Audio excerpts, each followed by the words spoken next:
Bonjour les amis, je suis ravie de vous retrouver aujourd'hui. Pourquoi? Parce que j'ai une recette qui me tient à cœur, que je voudrais vous présenter et vous faire connaître pour que vous puissiez la refaire vous aussi. C'est le phare breton au pruneau.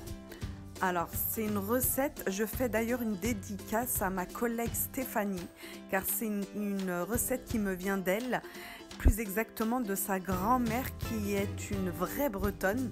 Donc la recette que je vous donne là, c'est la recette du vrai phare breton au pruneau. Une recette hyper facile et tellement bonne. Alors je vous ai mis le détail en fait de la recette sur la vidéo et également en barre d'informations. Pour cela c'est très simple, il vous faut seulement 250 g de farine avec 250 g de sucre que vous mélangez ensemble. Une fois que vous avez mélangé ces deux ingrédients, vous rajoutez vos 4 œufs entiers directement. Vous remélangez bien, là c'est très important, vous mélangez vraiment jusqu'à ce que votre pâte soit bien homogène sans rajouter encore le lait.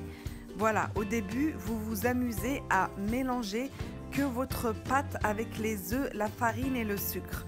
Voyez, je mélange vigoureusement. Quand vous mélangez, il y a des bulles qui remontent, c'est normal, il faut mélanger pendant au moins entre 5 à 10 minutes comme ça. Une fois que vous avez bien mélangé, vous allez renverser à l'intérieur de votre appareil 1 litre de lait. 1 litre de lait demi-écrémé, ça nous va très bien pour la recette. Donc vous videz une bouteille de lait de 1 litre. Voilà, 1 litre. Et vous allez mélanger tout cela. Ça va vous donner une pâte très liquide, mais c'est normal.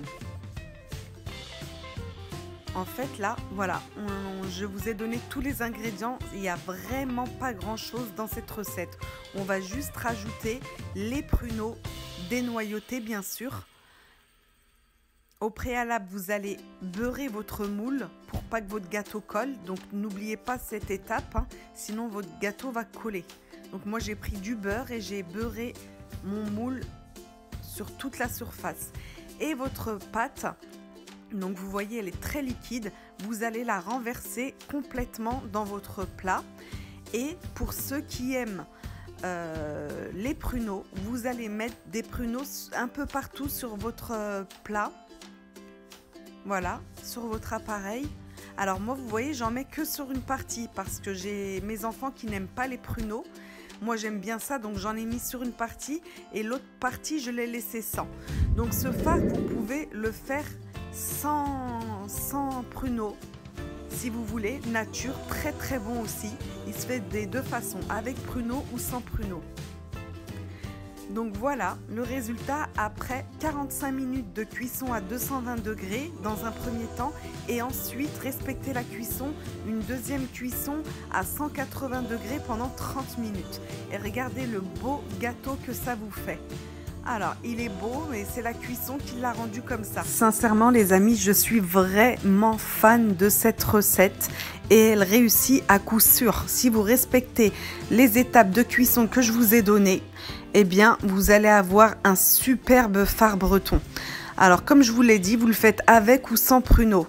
Ben voilà, en fait les ingrédients vous avez vu, il n'y a vraiment pas grand chose, des œufs, de la farine et du sucre et du lait, tout simplement. Allez, j'espère que vous avez aimé cette recette, que vous allez l'aimer et moi je suis fan et je vous recommande vivement cette recette. Voilà, et encore merci Steph pour la recette. Un bisou à vous tous, à très bientôt les amis.